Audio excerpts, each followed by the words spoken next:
दरे शब्बीर की मिट्टी जो सर का ताज हो जाए, दरे शब्बीर की मिट्टी जो सर का ताज हो जाए, हमारी जिंदगी की दोस्तों मेराज हो जाए। और अगर खैरात देना बंद कर दे करबला वाले, ये दुनिया दाने दाने के लिए मोहताज हो जाए। अगर खैरात देना बंद कर दे करबला वाले, ये दुनिया दाने दाने के लिए मोहताज हो जाए। रात शेरो शायरी करने का वक्त नहीं है, वरना मेरे पास अशार का खजाना है। उलमा इकराम जानते हैं, कसम खुदा की वो मंजर बदल गया होता, यजीदियों का कलेजा दहल गया होता। हुसैन हाथ दुआ को अगर उठा देते, जमी को चीर के जमजम निकल गया होता। आइए उस जात का इस्तकबाल करें जो मोहताज तारुफ नहीं है। मैं बड़े ही अदब एहतराम के साथ गुजारिश करूंगा, पीर तरीकत रहबरे राहे शरीयत शहजादे इमामुल औलिया हजरत अल्लामा मौलाना सैयद शाह गुलाम रसूल साहब क़िबला मद्दज़िल्लहुल आली नूरानी से आप अपने नसीहत आमेज जुमलों से हम और आपको नवाजें। आइए नारा तकबीर और रिसालत बुलंद करके इस्तकबाल कर ले। नारे तकबीर, ऐसे नहीं और मोहब्बत से नारे का जवाब दे। कोई लीडर नहीं देंगे ना सिपाही देंगे, जो खुशी दिल्ली के महबूबे इलाही देंगे। और नामे सरकार पे हाथों को उठाते थे ये, रोजे महशर ये फरिश्ते भी गवाही देंगे। आप फरिश्तों को गवाह बनके नारे का जवाब दे। नारे तकबीर, नारे रिसालत, उलमाए अहले सुन्नत, मसलके आला हजरत। नारे तकबीर, नारे रिसालत। अब जबर क्या है, जेर बोलेगा, एक नक्शबंदी दिलेर बोलेगा। अब जबर क्या है, जेर बोलेगा, एक नक्शबंदी दिलेर बोलेगा। और बदअकीदो खैरियत नहीं है अब तेरी, इमामुल औलिया का शेर बोलेगा।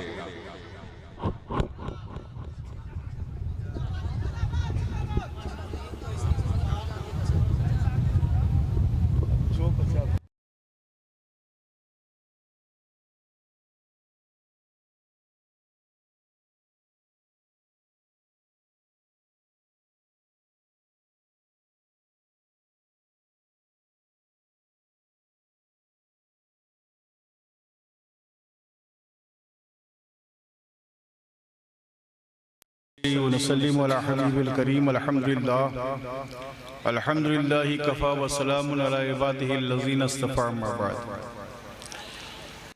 बिल्लाहि मिनश शैतानिर रजीम, बिस्मिल्लाहिर रहमानिर रहीम। व मन यत्तक़िल्लाह यजअल लहू मख़रजा व यरज़ुक़हु मिन हैसु ला यहतसिब। व क़ाल रसूलुल्लाह सल्लल्लाहु अलैहि वसल्लम, अल्लिमू औलादकुम सलासा ख़िसाल, हुब्बु नबिय्यकुम व हुब्बु अहले बैतिही व तिलावतिल कुरान। सदक़ल्लाहुल अज़ीम। आइए हम और आप कुछ अर्ज़ मारूफ से क़ब्ल अपने आका व मौला हुज़ूर मुहम्मदुर रसूलुल्लाह सल्लल्लाहु अलैहि वसल्लम की बारगाह बेकस पनाह में हदिया दरूद पेश करें और बाआवाज़ बुलंद अल्लाहुम्मा सल्ली अला सय्यिदिना मौलाना मुहम्मदिन व अला सय्यिदिना मौलाना मुहम्मदिन व सल्लिम। सलातो व सलामुन अलैका या रसूलल्लाह सल्लल्लाहु अलैहि वसल्लम। हज़रात, जो लोग थोड़ी पीछे बैठे हुए हैं, मैं कहूँगा कि थोड़ा सा आप लोग आगे आ जाइए। 10 मिनट आ जाए। थोड़ा सा आप लोग आगे आए आ जाए। क्योंकि जानते हैं पूरी दुनिया में कुर्सियों के लिए मार हो रही है और आप लोग कुर्सियाँ छोड़ के पीछे पड़े हुए हैं। माशाअल्लाह। देखिए, आपने तकरीरें बहुत की तकरीर नहीं करना है। बस मैं इतनी देर से करीब तकरीबन 1.5 घंटे से मुआख्तर साहब मैं बैठा था। मैं देख रहा था कि माशाअल्लाह लड़के जो है नारा लगाने में तो वाकई लगता था इनसे बड़ा कोई मुसलमान नहीं है जी। और जब जलसा ख़त्म हो जाएगा तो लगेगा इनसे बड़ा कोई जो है मुसलमानों में सबसे नाकारा कोई शख्स नहीं जी। देखिए, नारा लगाइए अच्छी बात है, मगर जो नारा लगाते हैं, जिसका लगाते हैं, उनकी हालात ज़िंदगी को पढ़िए और उनके जो है जब नाम लीजिए तो उनकी हालात ज़िंदगी पर जब अमल कीजिएगा तो उनकी रूह भी खुश हो जाएगी कि मेरा मानने वाला यकीनन आशिक़े रसूल है और नमाजों का शरीयत का पाबंद है। सुभान अल्लाह, सुभान अल्लाह, जिंदाबाद जिंदाबाद जिंदाबाद जिंदाबाद। देखिए, दरूद पाक की बेपनाह फजीलतें आई हैं। तकरीर नहीं करना, बस कुछ बातें आपको बता दूं। नवाजिश आया कि मन सल्ला अलैहि सलातन वाहिदतन सल्लल्लाहु तआला अलैहि अशरा, कि जो अल्लाह के रसूल पर एक मर्तबा दरूद पढ़ता, अल्लाह रब्बुल इज्जत उस पर 10 रहमतें नाज़िल करता। सुभान अल्लाह, सुभान अल्लाह। और दूसरी चीज ये है कि नबी की बारगाह में हमारी पहचान का कोई जरिया नहीं है। कौन सा जरिया बताइए ना, कोई है अपना अमल ऐसा कि नबी के बारगाह में जाएंगे तो क्या बताएंगे? तो ये दरूद की कसरत कीजिएगा तो यही दरूद नबी की बारगाह में पहचान का जरिया है। सुभान अल्लाह, सुभान अल्लाह, जिंदाबाद जिंदाबाद। मैंने आयत मुक़द्दसा की तिलावत की, वमन यत्तक़िल्लाह यजअल लहू मखरजा, कि जो तक़वा और परहेज़गारी अख्तियार करेगा, अल्लाह रब्बुल इज़्ज़त उसके निकलने की कोई ना कोई राह जरूर पैदा फरमाएगा। बेशक। व यरज़ुक़हु मिन हैसु ला यहतसिब, और ऐसी जगह से उसके लिए रिज़्क़ का इंतजाम फरमाएगा जहां उसने कभी गुमान नहीं किया। बेशक। देखिए, हजरत आसिया का नाम जानते हैं? कौन है? कहाँ मुसलमान, सुन्नी मुसलमान की थी तौफीक कहाँ है कि तारीख पढ़ें। हमने अपनी तारीखों को पढ़ा नहीं है, मगर हमारी तारीखों को गैरों ने पढ़ करके हम पर हुकूमत करना शुरू कर दी। बेशक। हम अपनी तारीख को भूले। हजरत आसिया फिरौन की बीवी है।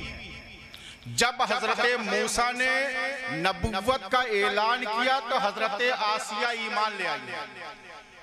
जब फिरौन को पता चला कि मेरी बीवी आसिया ईमान ले आई तो उसने हजरत आसिया को तकलीफें देना शुरू कर दिया। तपती हुई धूप में हाथों पैरों में जो है मेखे गाड़ करके हाथों पैरों को उसमें बांध दिया जाता था, लेटा दिया जाता था हजरत आसिया को, मगर हजरत आसिया का ईमान डगमग नहीं हो रहा है। अल्लाह अल्लाह।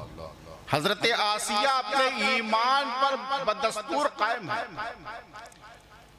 जब फिरौन ने देखा कि मेरी बीवी हजरत मूसा के दीन से फिरने के लिए तैयार नहीं है, तो अपने हवारियों से, अपने वज़रा से कहा कि एक पत्थर हजरत आसिया के सर पर मुसल्लत करो, जिसको कि हजरत आसिया जब देखे तो उनको खौफ दिल में पैदा होगा, और खौफ की वजह से, क्योंकि मौत एक ऐसी चीज है कि अच्छे अच्छे जो है डगमगा जाते हैं, तो उसने सोचा कि हजरत आसिया भी जो है ईमान उनके डगमगा जाएंगे और ये मेरे दीन भी जो है पुराने दीन में वापस आ जाएंगे, जो बातिल दीन है उसमें वापस हो जाएंगे। मगर हजरत आसिया ने जब पत्थर को अपने सर पर लटका हुआ देखा तो फिरौन से ये नहीं कहा, फिरौन मैं तेरे दीन में वापस आ रही हूँ, नहीं, हजरत आसिया ने फिरौन से कुछ नहीं कहा, अपने रब से लौ लगाई, रब इब्निली इंद बैतन फिल जन्ना, ए परवरदिगार जन्नत में मेरे लिए घर तामीर फरमा। सुभान अल्लाह, सुभान अल्लाह। क्या हजरत आसिया फिरौन से नहीं कह रही है कि फिरौन तू मुझे माफ कर दे, मुझे छोड़ दे, मैं तेरे दीन में पलटने के लिए तैयार हूँ, नहीं, हजरत आसिया ने फिरौन से नहीं कहा, उनके वज़रा से, उनके हवारियीन से नहीं कहा कि मैं तुम्हारे दीन की तरफ आने के लिए तैयार हूँ, परवरदिगार से लौ लगाती है, कहती है परवरदिगार मेरे लिए जन्नत में घर तामीर फरमा दे। मुफस्सिरीन बयान फरमाते हैं कि अभी रूह नहीं निकली है कि हजरत आसिया ने जन्नत में अपने महल को देख लिया था। सुभान अल्लाह, सुभान अल्लाह। नारे तकबीर, नारे रिसालत, पैगाम हक कॉन्फ्रेंस, हुजूर सैयद साहब किबला, नारे तकबीर, नारे रिसालत। कहने का मकसद क्या है कि अपने ईमान को मजबूत करो, हमको अपने ईमान पर कायम करना हक है। चूंकि हजरत आदम से लेकर हजरत ईसा तक जितने नबी आए सब ने अपनी नबूवत का ऐलान किया, सब में लोग नबी आते रहे, उम्मतें जो है उनके दीन में दाखिल होती रही, मगर जब आखिरी नबी आए हैं तो आपने जो पैगाम दिया है अपनी उम्मत को, पैगाम क्या है कि जितनी उम्मतें आई सब ने क्या किया, हजरते सब ने जो है शिर्क किया। किसी ने शिर्क किया, किसी ने किसी को माबूद बनाया, किसी ने माज़अल्लाह किसी को खुदा का बेटा कहा, मगर अल्लाह के रसूल ने अपनी उम्मत को कहा कि मेरी कौम, मेरी उम्मत अल्लाह की जात में किसी को शरीक ना करना, और मुझ पर जो है मुझको रसूल मानोगे तो दुनिया भी कामयाब होगी, आखिरत भी। बेशक जिंदाबाद जिंदाबाद। अब चूंकि नबूवत का दरवाजा तो बंद हो गया, अब नबी तो कोई आएगा नहीं, चूंकि खातिमुन नबीयीन बनकर के अल्लाह के रसूल आए हैं, अब कोई नबी नहीं आएगा। मगर अल्लाह ने विलायत का दरवाजा खोल दिया। जो अंबिया काम करते थे वही काम अब इस जमाने के औलिया करते हैं, काम वही हो रहा है, बस फर्क क्या है, नबूवत नहीं है, विलायत का दरवाजा अल्लाह ने खोला। अब इन औलिया ने किया क्या कि लोगों के दिलों में जो जंग थे उसको धोना शुरू किया और उनको जो है सही मुसलमान, मोमिने कामिल जिसको कहते हैं। देखिए एक चीज मैं बताऊं, जब दीन में खराबी पैदा होती है तो अल्लाह तजदीद ईमान के लिए एक मुजद्दिद भेजता है, खोजता कि नहीं? आपको मालूम है? नहीं होगा, मालूम है? मालूम करने की कोशिश कीजिए। हजरत मुअक्कर साहब क़िबला मुझको इतनी डेढ़ घंटे से ऐसा लगा कि ये या तो आपके गांव के हैं या उनके गांव के हैं, हैदरपुर से चल, दो ही जगह के हो सकते हैं, और हमको लगता है कि आप लोगों ने इनको खास तरीके से पढ़ाया है, उन्होंने बताइए कोई बोलने वाला नहीं, सिर्फ यही ये इतना मजमा है? अच्छा माशाल्लाह, अच्छा ये हैदरपुर वाले नहीं है।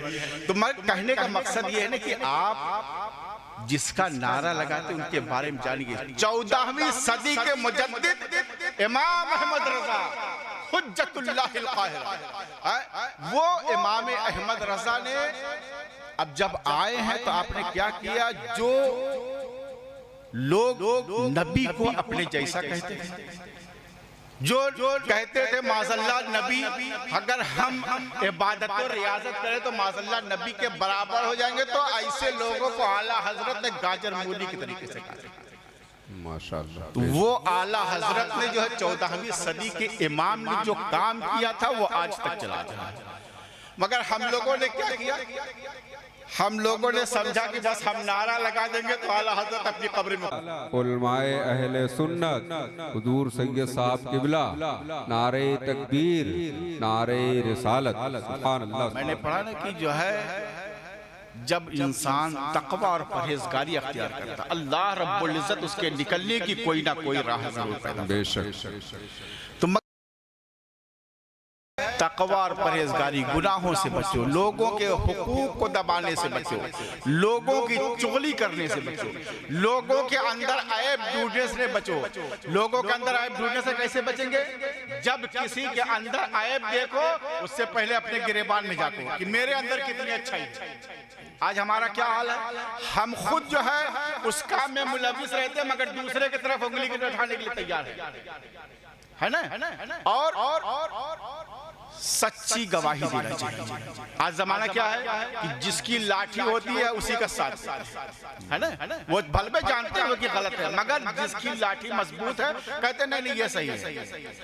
मालूम है हजरत सैयदना फारूक आजम, हजरत सैयदना सिद्दीक अकबर रज़ी अल्लाह तआला अन्हु के पास अबू जहल गया। कब गया, जब अल्लाह के रसूल शब मेराज से वापस हुए। आपने फरमाया कि मैं जो है मस्जिद हराम से मस्जिद अक्सा होते हुए अर्श आजम पर गया, वापस आया जंजीर हिलती रही, बिस्तर गर्म रहा शब मेराज में। तो अबू जहल ने कहा कि देखो ऐसी बात कर रहे, मजाक उड़ाता हुआ। आज होता है ना लोग मजाक, किसी का मजाक उड़ाता होता, जैसे 10 लोग हैं, अगर उसका मजाक उड़ाना हुआ तो ताली बजाते हुए हंसते हुए निकल जाते हैं, कहीं ये देखिए। तो उसने अल्लाह के रसूल का मजाक उड़ाते हुए निकला और निकलने के बाद रास्ते में हजरत अबू बकर से मुलाकात हो गई। हजरत अबू बकर कौन है? कौन कौन हाँ, पहले खलीफा अफजलुल बशर बादल अंबिया बितहक़ीक़ सैयदना अबू बकर सिद्दीक़।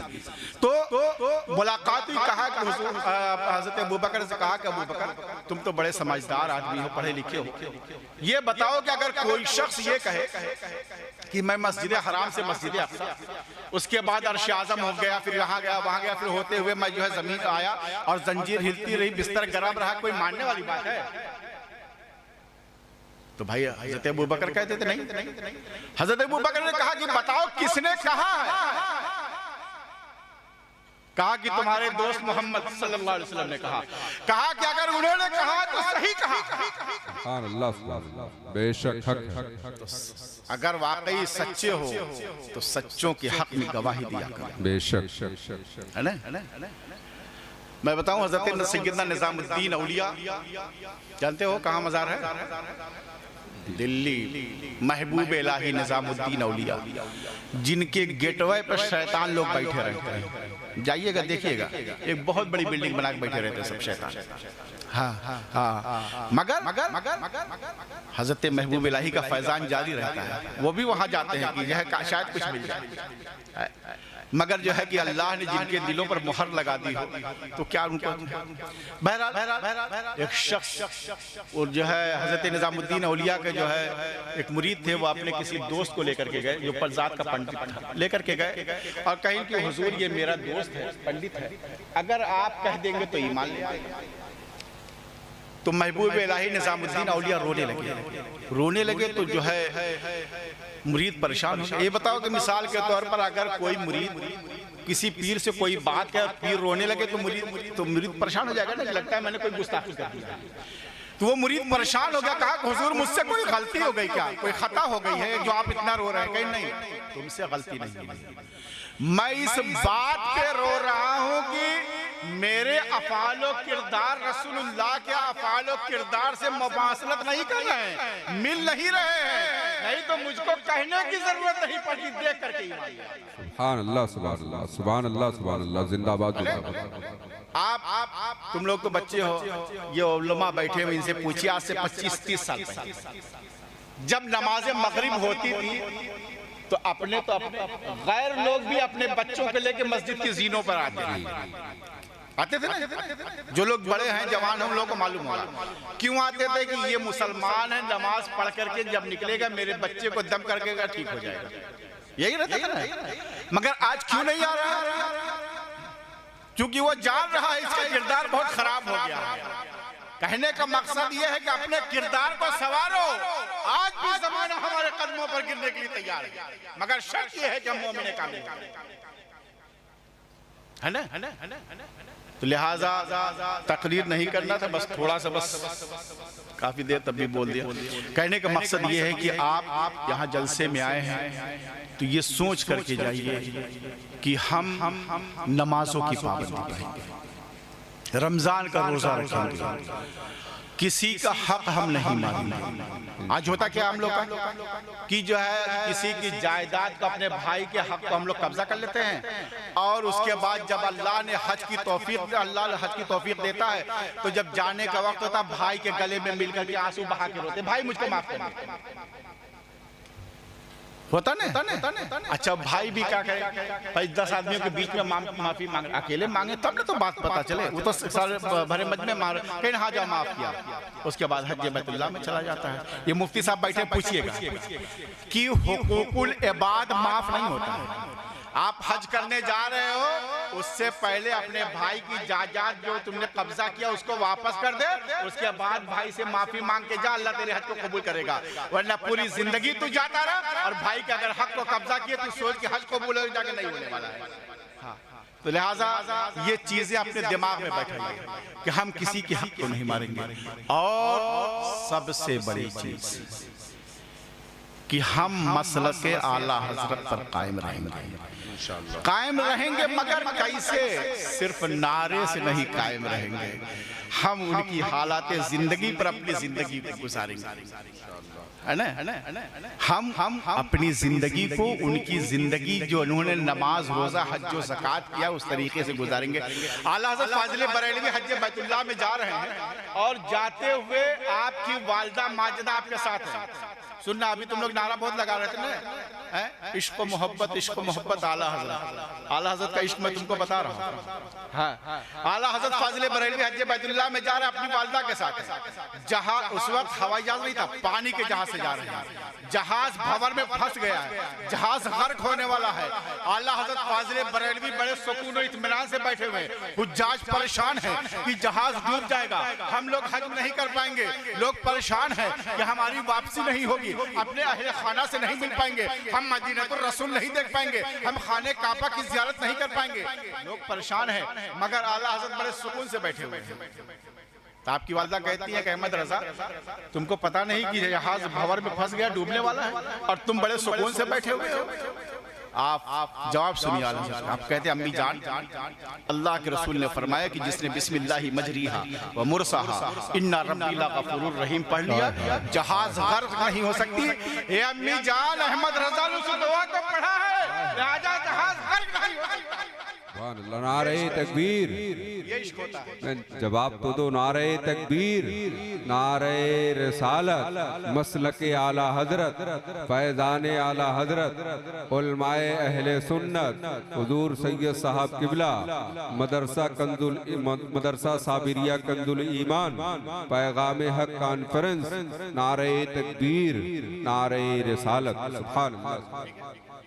मैंने एक हदीस पाक पढ़ी थी, उसका मैं तर्जुमा कर दूं कि अल्लिमू औलादकुम सलासा खिसाल, अपनी औलाद को बचपन में 3 चीज़ें सिखाओ, हुब्बु नबिय्युकुम व हुब्बु अहले बैती व तिलावतिल कुरान।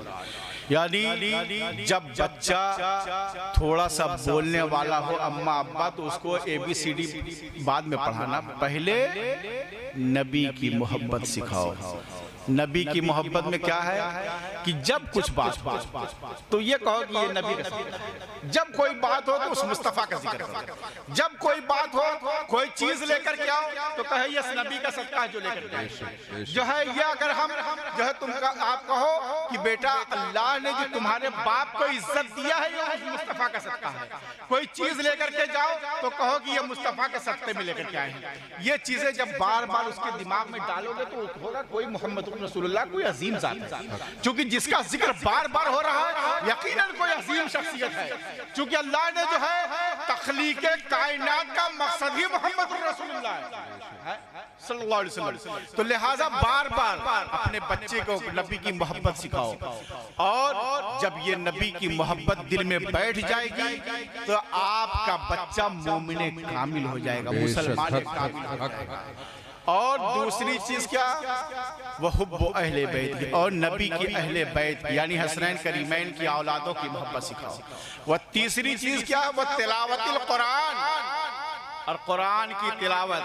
ये मदरसा साबिरिया कंजुल ईमान जो मौलाना अख्तर साहब चला रहे हैं, या ऐसा थोड़ी ना कि खाली इमारत बनाने के लिए, इतनी बड़ी बिल्डिंग है। तुम लोग पढ़ने जाओ ताकि ये सिखाएंगे, और जब तुम सीख करके जाओगे तो दुनिया में जाओगे तो नाम करोगे हम मदरसा साबिरिया कंजुल ईमान में हम पढ़ करके आए। पढ़ाया किसने है? मौलाना अख्तर साहब ने पढ़ाया है।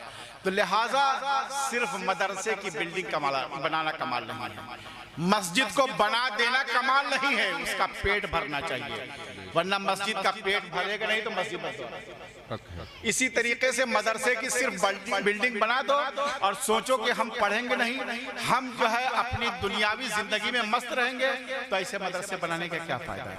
ये मदरसा बना है, अभी मैंने देखा कि इसकी जो है अभी प्लास्टर वगैरह सब बाकी है, इसमें आप लोग ताउन कीजिए, ज्यादा से ज्यादा ताउन कीजिए, मगर उस ताउन के साथ अपना कीमती वक्त नहीं, अगर आप कारोबारी हैं तो देखिए पढ़ने की कोई उम्र नहीं होती। मुफ्ती साहब किबला इनसे पूछिएगा, पढ़ने की कोई उम्र नहीं होती है। मैं मदरसा चिश्तिया जो है एक हनफिया चिश्तिया लखनऊ में मैं गया था, 90 साल की उम्र में एक शख्स ने हाफिज कुरान हुआ, 90 साल की उम्र तो लिहाजा आप ये मत शर्माइए कि हम दो लड़कों के बाप हो गए, ये नहीं। आप आइए अपने उलमा से, इलाके के उलमा से पूछिए, इनसे समझिए। यकीनन अगर आप अपनी ज़िंदगी को संवारना चाहते हैं, अपने बच्चों को संवारना चाहते हैं, अपनी आखिरत को संवारना चाहते हैं, तो इन मदरसों में जाइए, यहाँ के उलमा से, जहाँ के भी आलिम दीन हो, उनसे कांटेक्ट कीजिए, उनसे दीन की बातें सीखिए। अगर आप सीखे रहेंगे तो दुनिया भी कामयाब होगी, आखिरत भी कामयाब होगी। बस कहने का यही मकसद है कि मसलक आला हजरत जिंदाबाद है। हम लोग मसलक आला हजरत को मजबूती से पकड़ेंगे, मगर उनकी हालत जिंदगी पर हम अपनी जिंदगी को भी गुजारेंगे। रब्बे कदीर, मैंने जो कुछ कहा है इसमें किसी किस्म की कसदन या सहवन कोई खता हो, इन उलमा की मौजूदगी में तौबा करता हूँ। अस्तगफिरुल्लाह रब्ब। मैं जब ने किया मदहोर, काश महशर में जब उनकी आमद हो, भेजे सब